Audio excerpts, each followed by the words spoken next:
এরপরে আর কোন নবী নাই।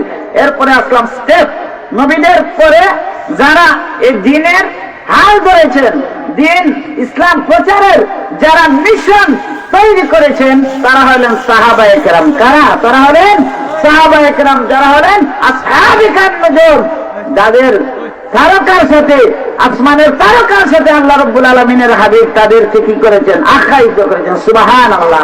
এই সাহাবায়ে কেরামদেরকে নিয়ে আমাদের মধ্যে কিছু ভাই আছে, সাহাবায়ে কেরামদেরকে নিয়ে এরা কটূক্তি করে কিনা? সাহাবায়ে কেরামের দোষ ত্রুটি খুঁজতে থাকে। আমার মতো এমন জাহিল, বলবো জাহিল আলেম আছে, সাহাবায়ে কেরামদের দোষ ত্রুটি খুঁজতে থাকে। সাহাবায়ে কেরামের দ্বারা দ্বীনের কি হয়েছে? খেদমত হয়েছে। সাহাবায়ে কেরামের পরে স্টেপ বাই স্টেপ দ্বীনের ঝান্ডা তো উঁচু থাকতেই হবে, ইসলামের পতাকা তো উঠতেই হবে। উঠতে হবে কিনা?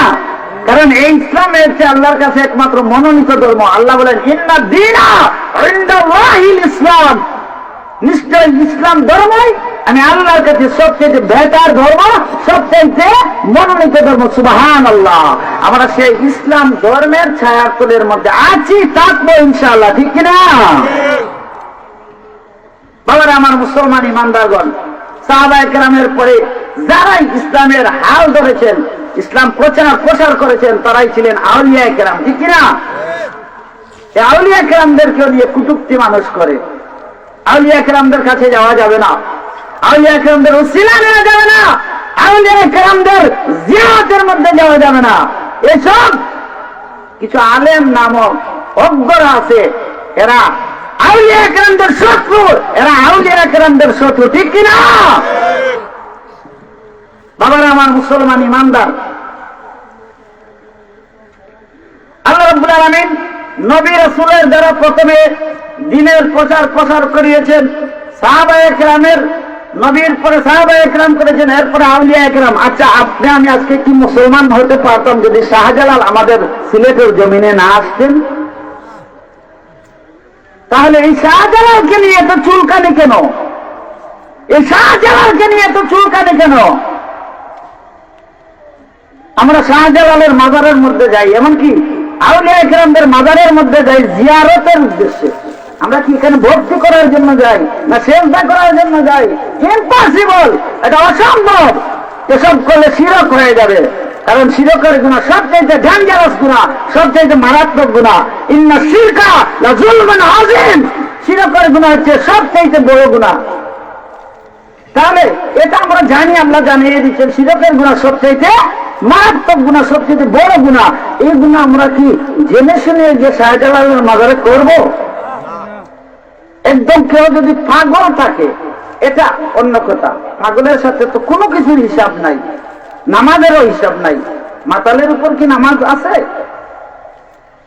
তবে কেন আউলিয়া কেরামদের সংস্পর্শ সরলমনা মুসলমানরা নিবে? এদের সোহবত পাবে। এদের সোহবতের মধ্যে কিসের জন্য এত বাধা, কিসের জন্য এত ওয়াজ নসিহত?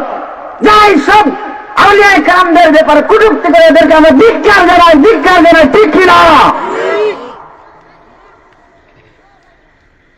বাংলার আমার মুসলমান ইমানদার, আল্লাহ পাক রব্বুল আলামিন আমাদেরকে পাঠিয়েছেন জমিনের মধ্যে কিসের জন্য? তার বন্দেগীর জন্য। ওমা খালাকতুল জিন্না ওয়াল ইনসা ইল্লা লিয়াবুদুন। আল্লাহ বলেন আমি মানুষ এবং জিন জাতিকে বানিয়েছি একমাত্র আমি আল্লাহর কি করার জন্য? বন্দেগী করার জন্য, ইবাদত করার জন্য।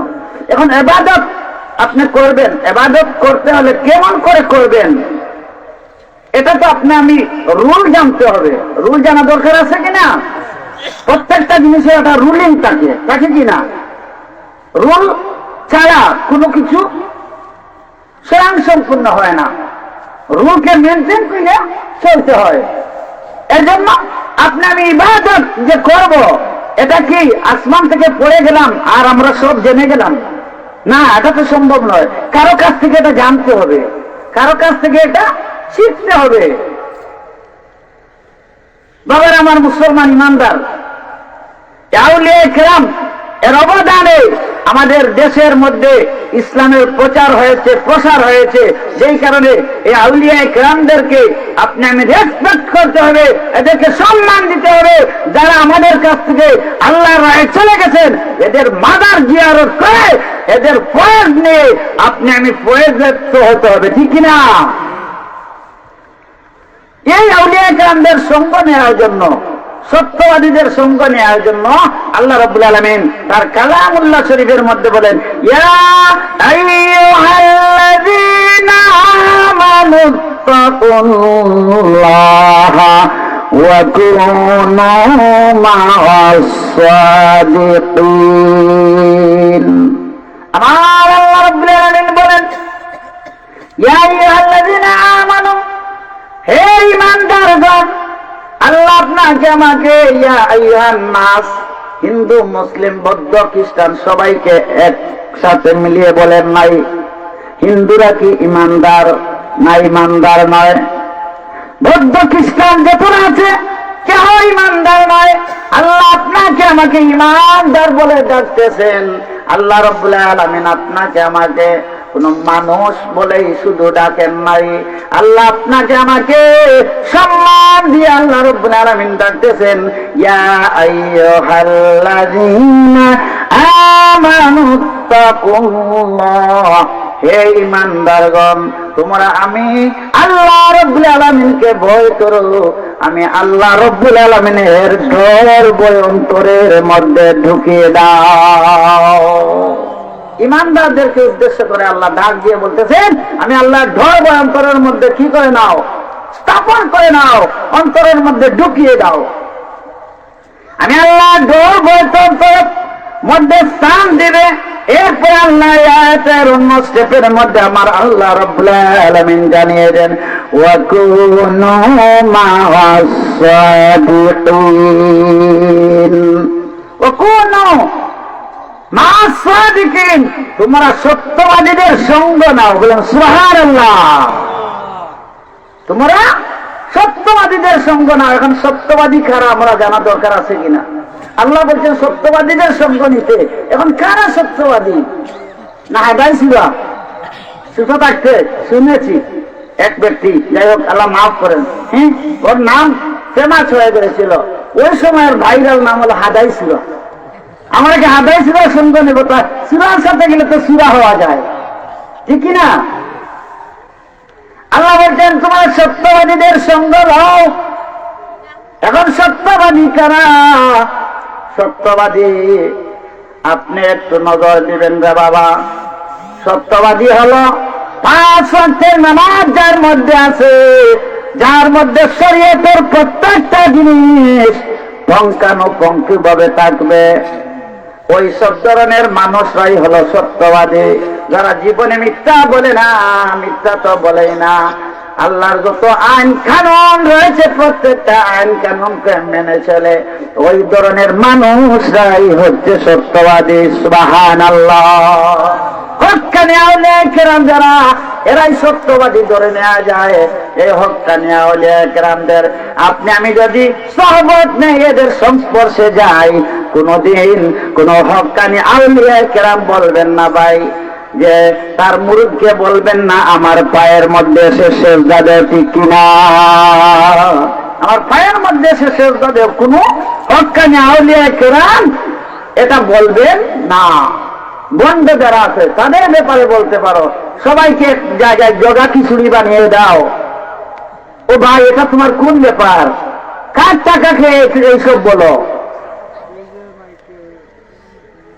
বাবার আমার মুসলমান ইমানদার, এর জন্য আউলিয়া কেরামদের সংস্পর্শ নেবেন। এরাই হলেন সত্যবাদী যারা হক পথের মধ্যে আছেন। এমন পীর আছে যে পীর নামাজ পড়ে না, যে পীর শরীয়তের মধ্যে নাই, মাইরের পথ শুধু নিয়ে আছে। এইসব পীর আউলিয়ার কাছে যাবেন না। আমাদের সাহেব কিবলা ফুলতলির মতো যারা আছেন গো, এই বাংলাদেশ নয় যত জায়গার মধ্যে থাকবেন, ওইসব হক্কানি আউলিয়া কেরামদের সঙ্গ নেবেন। আপনার জীবনটা দেখবেন আল্লাহর রাস্তায় কুরবান দিতে আর দ্বিধাবোধ করবেন না, ঠিক না? হক্কানি আউলিয়া কেরাম যারা, এরা কখনো বিপদগামী হওয়ার জন্য তার মুরিদদেরকে বলবেন না। বিপদগামী যাতে দলালা বস্তার মধ্যে যাওয়ার কথা বলবেন না। কারণ পীর সাহেব হলেন, পীর সাহেবের জন্য তো বিচার আছে, আছে কিনা? আছে কিনা? না আমি পীর সাহেব হয়ে গেলাম আর আমাকে আল্লাহ জান্নাতের জন্য টিকিট দিয়ে দিলেন, তা তো নয়। আল্লাহর কাজ করে যান, দেখবেন আপনি পীর হতে পারবেন, আপনি আউলিয়া হতে পারবেন, আল্লাহর ফেমাস বান্দা আপনি হতে আর দূরে থাকবে না, ঠিক কিনা? এর জন্য আল্লাহ রাব্বুল আলামিন বলেন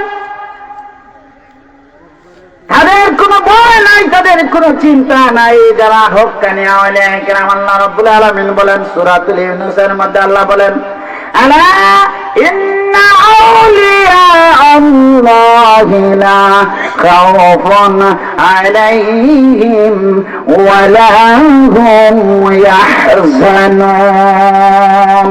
আলা সাবধান করে আল্লাহ রাব্বুল আলামিন সাবধান করতেছেন, বলছেন ইন্না আউলিয়া আল্লাহ, নিশ্চয় আউলিয়া কেরাম কি লা খাউফুন, তাদের কোনো ভয় নাই, ডর নাই। সুবহানাল্লাহ। এদের কোনো ভয় নাই, এদের কোনো ভয় নাই। এরাই হলো সফল কাম, এরাই হলো সিদ্দিকিন, এরাই হলো সত্যবাদী, এরাই হলো সফল কাম। সুবহানাল্লাহ। তাহলে আউলিয়া কেরামদের সঙ্গ নেওয়া আপনার আমার দরকার আছে কিনা?